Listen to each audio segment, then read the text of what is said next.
Hello, everybody, and welcome to another episode of Central Intelligence presented by Off the Glass. Don't forget to follow along on Twitter at OTG Basketball. I'm Matthew Handel, and I'm joined again by Kory Waldron. What's up, buddy?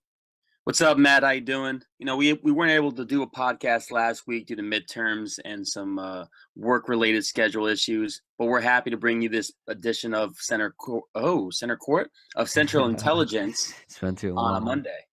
Well, yeah, like you said, stuff comes up, but I have no doubt that this episode's going to make up for that. And, you know, we missed a decent amount of time, Kory, so there's plenty of stuff to talk about. And as always, man, what's been going on, over that time in the Central Division? Well, we've seen a little flip. The Bucks this week were the best team in the division, going 4-0. They're riding a 6-game win streak. The Pistons went 3-1. The Pacers went 2-2. The Cavs went 1-3, and the Bulls went 0-4. Last night we have what I think is a preview of this year's NBA Finals. We saw the Rockets and Cavaliers go head to head in Houston. Hot take. That's a hot take. Hot take And, alert. now I want to know, Matt. I know you were watching. I was watching. What did you think about the Cavs Houston last night? Well, first off, before I start talking about this, I have to give you mad props because you called this out on Twitter. I don't remember when it was, but it was maybe a couple weeks ago or a week ago, saying that the Rockets are actually the best. How did you say? You said that the Rockets were the biggest threat to the Warriors, I think. Am I right? That was the take. So I got to give you mad props on that, and I think that that's as hot of a take as that is, that this could be the finals matchup. It makes a lot more sense now, especially watching that game last night, man. That was crazy. Uh, James Harden, man, he just went off, and you definitely saw the lack of rebounding without a doubt. The rebounding from the Cavs was terrible. And it's kind of funny now because when you think about how much people were bagging on Kevin Love and saying that, oh, let's just get rid of him, especially for the Melo thing. That was ridiculous. But now with him out, they do not have a great record. So I think that Kevin Love has never been more important for this team. And who knows, even in the East, dude, like the Cavs, they don't look the best right now. The Warriors don't look the best right now. It's almost good for the league. I would like to, hear what you think, but the top two teams, everyone's always like, well, I don't watch the NBA. Like today, one of my classes, actually, it's funny because one of the guys that I'm friends with, and he's in my Spanish class, he is saying how, well, I don't really watch the NBA that much because it seems like every year it's just Cavs Warriors. And I'm like, honestly, it kind of feels that way. But this season has never been more true that there's more competition and it's definitely starting to kick up. But like, what do you think about the Cavs? And you think this is kind of good for the league that the top two teams are struggling, in the regular season too? I mean, I know I saw something with the points allowed per game. The Cavs are ranked like 29th, I think, since the Yeah. All-Star break. They're giving up like 114 The points. defense has been trash. Right, which is obviously a red flag, and it's a concern, especially because we're now in March and we're only a month away from playoffs. But we do this. I feel like this happens all the time. The Cavs struggle a little bit, and everyone goes, "Oh, they're in trouble." This is not playoffs, though. Yeah. Kevin Love is not back. J.R. Smith is just returning.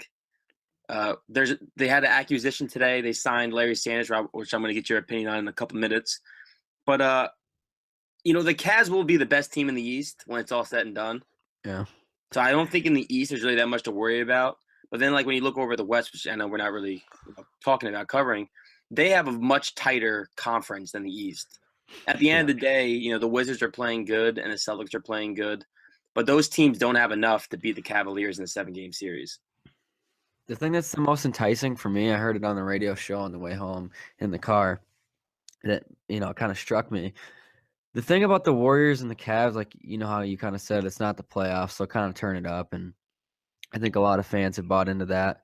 But you really don't, having an injury, relying on guys to come back from injury and just jump right back in the mix like Kevin Love and Kevin Durant, as good as those players are, it's really not the issue you want. You'd rather, maybe your chemistry's off a little bit.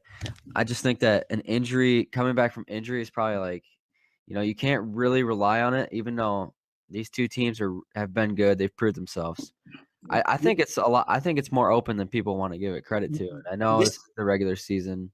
this is But what I want to say to that though, Matt. There's a huge difference between Kevin Love coming back to the Cavs and Kevin Durant coming back to the Warriors. yeah, This is why. no doubt. Kevin Durant is obviously he needs the ball in his hands to do what Kevin Durant does. For Kevin Love, he's not that. You know what I'm saying? His job with the Cavs is to bully for rebounds and to spot up for three on the offensive end. Which no matter what he comes back to do, as long as he gets his touch back, he's going to fit right back into position. Kevin Durant is going to have to then find more rhythm to become to find their fluency in the Warriors offense, I think, than Kevin Love has to. So who do you think's more important coming back, Kevin Love or Kevin Durant? Kevin Love. Kevin Love. Kevin Love puts the Cavs back as the best team in the NBA. I'm disagreeing with you on that one, man. I don't know. You can see that this Warriors team is not the same, and everyone wants to say that because when Kevin Durant came in, their bench has not looked good. You can see the lack of depth, especially. And I know we're gonna sit here and say, well, they have the two-time MVP, unanimous, Steph Curry. They still have Draymond. They still have Clay, but that bench, it's not as good as last year. I just think I don't know. I think Kevin Durant coming back to the Warriors. We saw how good they were when Kevin Durant was on the team, and now he goes down. And I know it's the regular season and everything, but they have not looked good at all. So I think Kevin Durant coming back, but it's almost like you can't really be wrong either way because Kevin Love, we saw how bad that the rebounding was, like I talked about. But like you said, they signed Larry Sanders, so I want to know. I have my own take on that, but I'd be interested to see what you say. But for me, obviously, we talked about how much needed it was for rebounding. We saw that last night. But Larry Sanders, he's not the Andrew Bogut they brought in. Unfortunately, got hurt in the first game.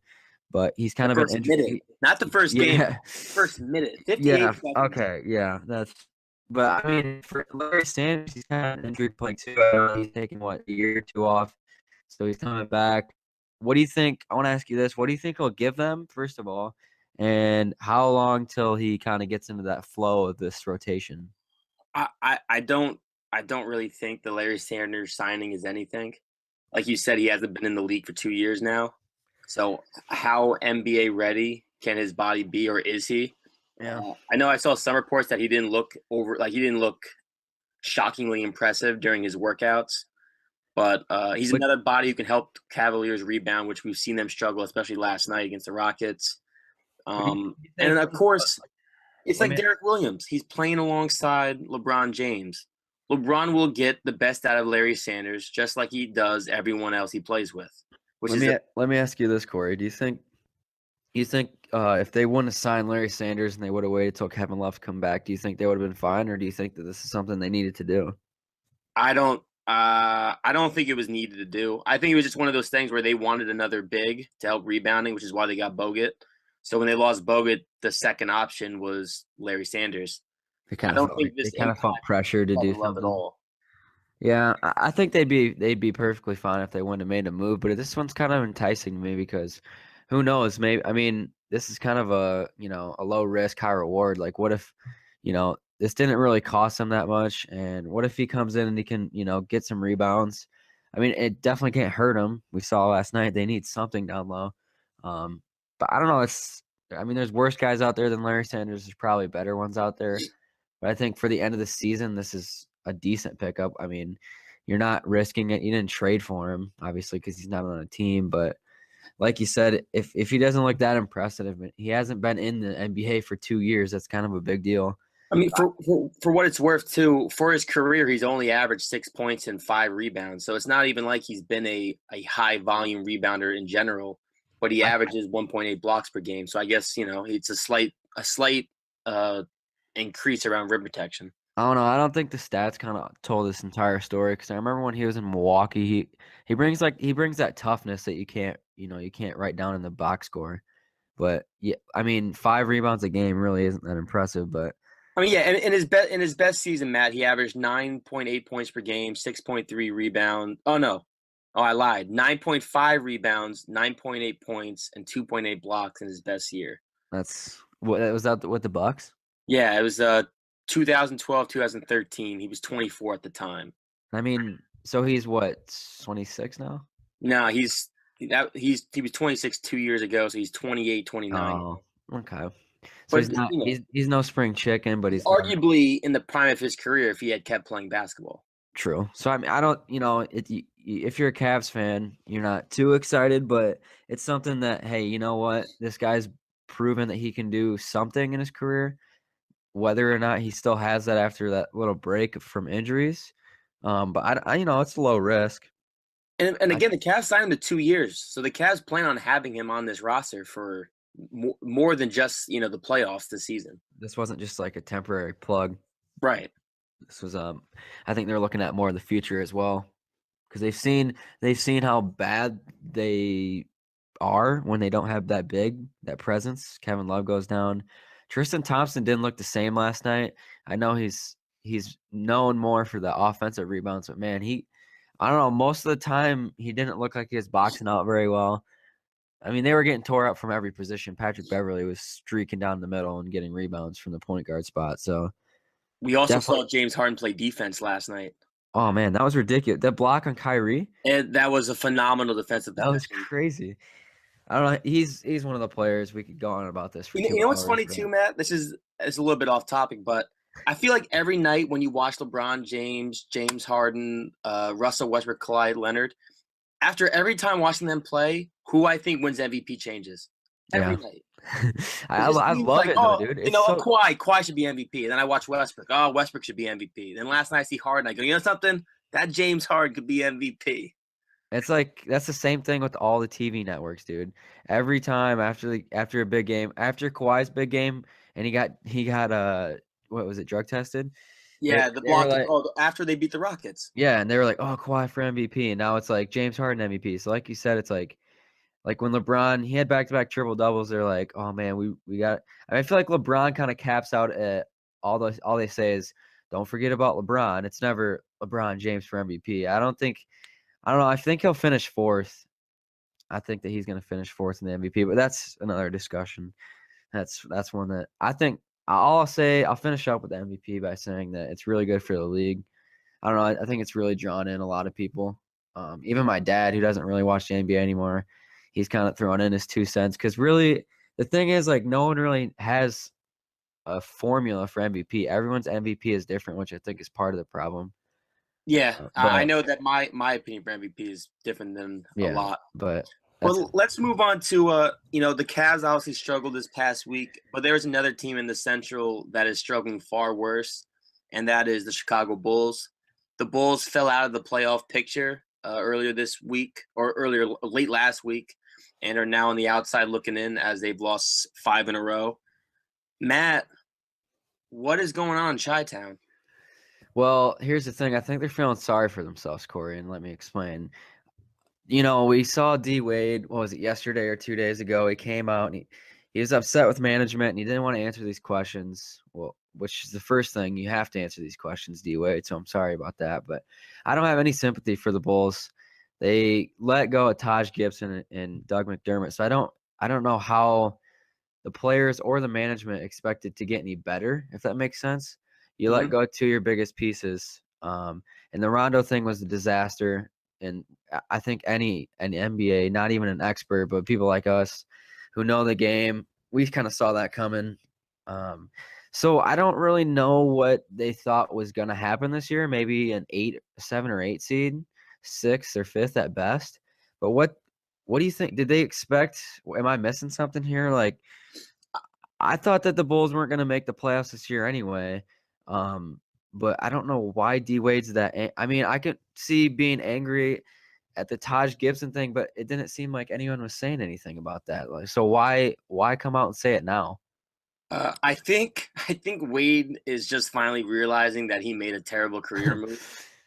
Yeah, Uh, I think that's part of it too. leaving Miami was obviously a regret because he probably could have stayed in Miami, played less minutes, and then Deion Waiters could have came off the bench, which of course changes the dynamic of that roster, which is now looking at a playoff seed. But I think Wade's just frustrated because Wade's on the backside of his career, like we said on past podcasts. He's 35 years old, so his window in the NBA is closing. And when you're losing at that age, when you've already won 3 NBA titles.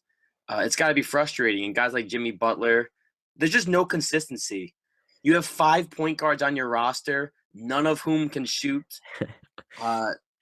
And management said Cameron Payne they think is the next big deal. I don't know what they watch because I do not see a superstar in Cameron Payne. Okay, maybe I can see why D Wade's a little upset now. I still don't feel bad for anyone. I do feel, if anyone I feel bad for is Jimmy, because I don't know, I think he's taking this in stride and they're wasting his prime years. Like you said, I feel like they just keep looking at the roster. They're like, man, we got point guards. We have no shooters. What do we need? All right, let's go get another point guard. Like, I don't know. I feel like the only thing I could see D Wade that I think he has the right to be upset about at anyone is the management, from the standpoint that they keep going after things they don't need. And then they let go of the guys, Doug McDermott, who could shoot, and Taj, who's tough and can rebound and has been there for a really long time. So I think they're just in a really, really bad stage right now, and they're not going anywhere. They're just in neutral, just flooring the gas. Like they want to go places that aren't realistic, and I think that's one thing that the front management needs to do is just really sit down and get realistic with themselves.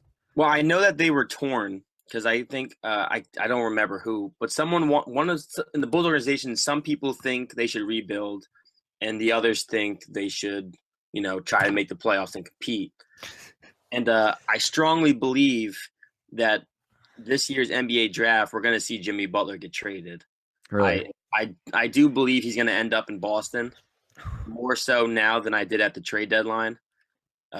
I just think it's time to blow it up. Dwayne Wade is not going to resign. He has a 1-year deal, so he's definitely going to walk.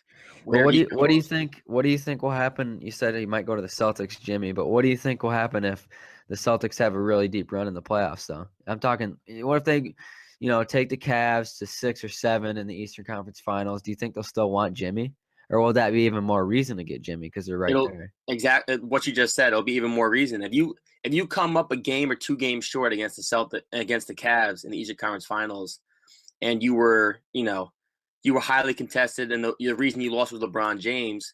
Well, Jimmy Butler's a small forward who could match up with LeBron James and give you 20 points a game in the playoffs.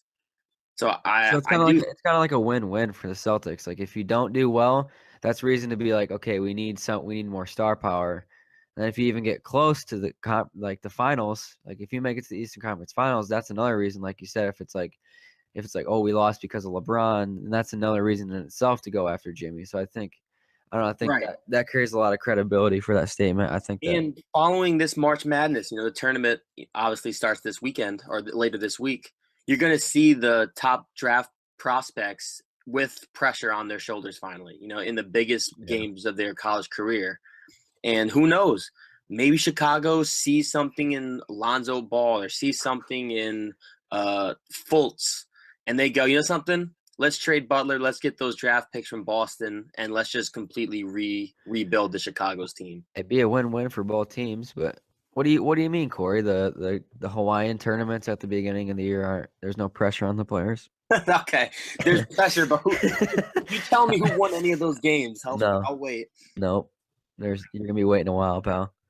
No, but we talked about. I think that's a good way to wrap it up. Like for the Bulls, like if you're gonna look ahead, that's good. That'd be a win-win for both teams, right? The Celtics, and you never want to make a team in your conference or your conference any better. But I mean, if you're gonna get rid of Jimmy, and then you can see some value in getting those draft picks and getting one of those NCAA players that's gonna come out.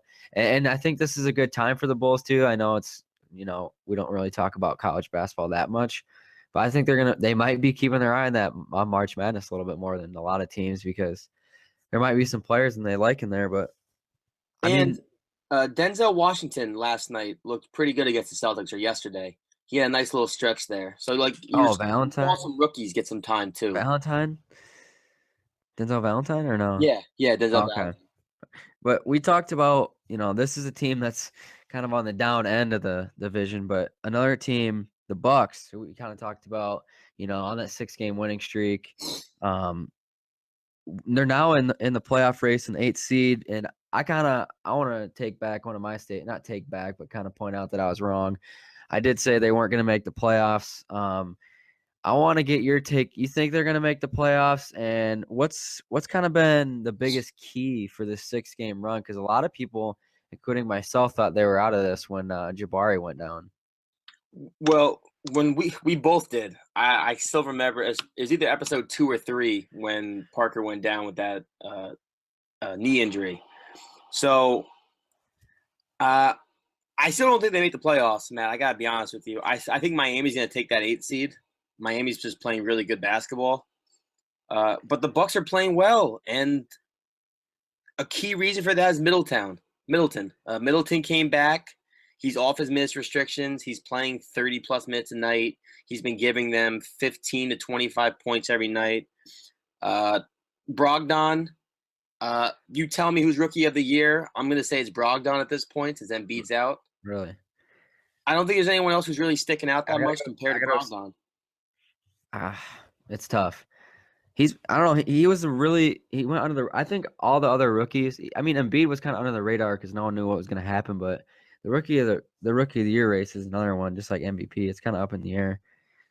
It's kind of a hard one to tell too because no one knows if Embiid's going to get it. Should he get it? But that's another story. But and then of course Giannis. I'm not even going to butcher his last name. Antetokounmpo. Giannis. He says I'm not even going to try it. And then he just. I have to try. Giannis Antetokounmpo. But relax, take it easy. Antetokounmpo. It's nice. Antetokounmpo. I say it real slow. No, but you're right because I'm not going to take back my statement. I'm not about to do that. I think the Heat are still going to sneak in there. They're only a game back right now, and this is also a game back of a team that just won 6 in a row. It's kind of sad though, man, because imagine if Jabari would have been there with this team, man. But we can't do the ifs because we're going to start crying. But it's nice to see, we still have a chance. I say we as if I'm on one of the teams, but the Central Division still has a chance to put 4 teams in. But I think they're going to end up with 3, probably Indiana, Detroit, and Cleveland. Miami's probably going to sneak in there for the 8th, but I'd rather see the Bucks play the Cavs, man. I want to see Giannis more. But they would be a tougher matchup, I think, than the Pistons. I don't think the Pistons have enough to be really a threat to anyone. No, but they don't have a star besides Andre Drummond, and he's a post. Right. And in today's game, Giannis just does more than Detroit. And also, Terrence is. I don't think he's played yet, but he's also now with the Milwaukee Bucks. Terrence Jones. Okay, yeah, and that was a really nice pickup. Right. So once he gets back on the court. Yeah, and I'm going to be excited for next year, man. We can see what the Bucks can do when they get Middleton back. And hopefully, we don't know where Jabari's going to be at or if he'll ever be the same player again. But, man, I really hope because, Milwaukee needs that, man. The Bucks haven't been good, man, forever. So, the last time the Bucks were relevant was when they played Miami and Brandon Jennings said they were going to sweep Miami, and then they ended up getting swept, which is very interesting. Which is very Brandon Jennings-like, too, by the way. Yeah, the Wizards, when he probably came to the Wizards, are like, dude, just kind of keep your mouth shut, man. You're going to be on a good team. Please don't ever say we're going to sweep the Cavs. Just stay away from LeBron. Yeah, I don't know. Well, moving on from the Bucks, it's Monday. Tomorrow is my birthday. I'm turning 23. What am I watching tonight before I turn 23, Matt? Okay, first of all, I want to say happy birthday early because, just in case, but I'll probably tell you tomorrow anyway. But hey, man, happy 23rd. You're at the age of, the prime of your career. It's my Jordan. You're the Jordan LeBron year. You're in your prime.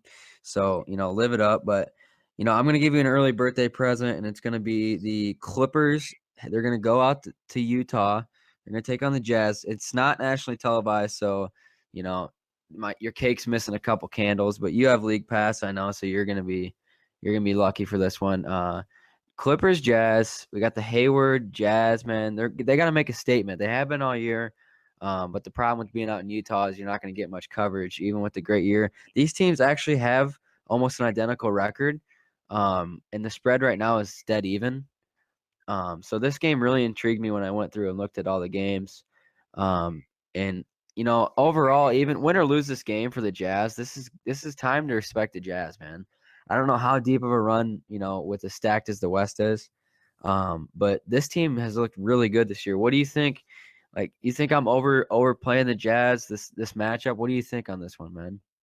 Well, Matt, I'm a little shocked that you brought up a Western Conference team for your game of the night, especially when the Bucks are playing the Grizzlies tonight. I'm a little surprised by you, but I gotta be honest with you, that Clippers Jazz, it's an interesting matchup. Those teams are right in the middle of the pack in the West.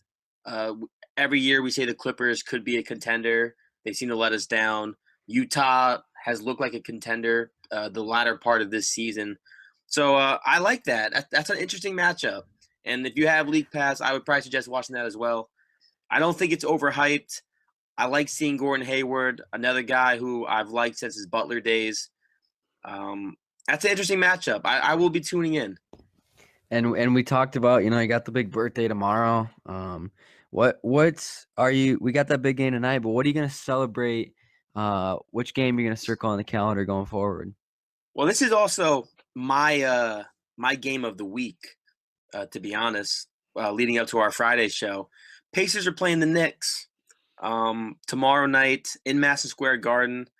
I actually don't believe the game will be played because I don't know if you've heard, but there is a northeastern hitting New York, and I'm probably getting 12 to 18 inches tonight. So we probably won't have power, so I don't even think that game will be played. But that's a game I'm looking forward to on my birthday. Other than that, another team, the Bucks, as we said, who are hot, they play the Clippers on Wednesday. Yeah, that's So what I was looking at too. I mean, Pacers Knicks will be good if they play that, and who knows what Knicks team's going to show up, or if they're going to, or what more interesting, are they going to play music in the Garden? I really like that. I wish more teams would do that. I know when I I went to my first NBA game, that was something that stuck out was how loud it is because of all the sound effects and the music. see It's see Draymond didn't like it, but I was a fan. I was watching that game, and I thought it was pretty cool. I thought it was more natural, and like you said, I went to a Bulls game one time, Bulls Cavs, and it was the loudest thing I've ever experienced. And I wasn't. It's you're in an arena, and they just they jack that music up, and I think sometimes it's just too loud. Like, I just want to watch the basketball. I yeah, it think takes I think away. it's nice for some of the fans that aren't like that into it, but for a fan that really wants to see the game, I think it's nice just to have no music. I thought it was even interesting that they didn't even say the player's name sometimes when they scored. Um, I thought that was kind of cool, but I think that Bucks Clippers game, that's gonna be on ESPN too, or also it's gonna be on ESPN at 9:30. So the Bucks could be on a 7. They could be going into it with a 7-game win streak. Arguably, yeah. So I mean that could be super interesting, and who knows with that Clippers team, man. But so I like that. I like that call. You could go either way. You could watch it that Tuesday game or that Wednesday game. But And who knows? On Friday, I gotta be honest. If the Bucks win tonight against the Grizzlies and they win against the Clippers on Wednesday, I might change what I think on Friday, and I might say the Bucks make the playoffs and the Pistons miss the playoffs. well, man, I'll give you what, 5 days to think about that. Yeah. 5 days or so. But that's gonna do it for this episode, guys. Sorry about that, delay. We hope this episode did it for you. Kory, as always, man, I feel like, we say it all the time, but I actually mean it every time, man. It was fun. We always have some good conversation, man. So thanks for another great show. Yeah, Matt, it's been a pleasure. Everyone tuning in. We'll be back to our normal schedule on Friday. This Friday. I'm not sure Matt will be joining me. He might have work, but if not, I will be or we'll have a guest speaker, and we'll be bringing you Central Intelligence on Friday. Peace out, guys.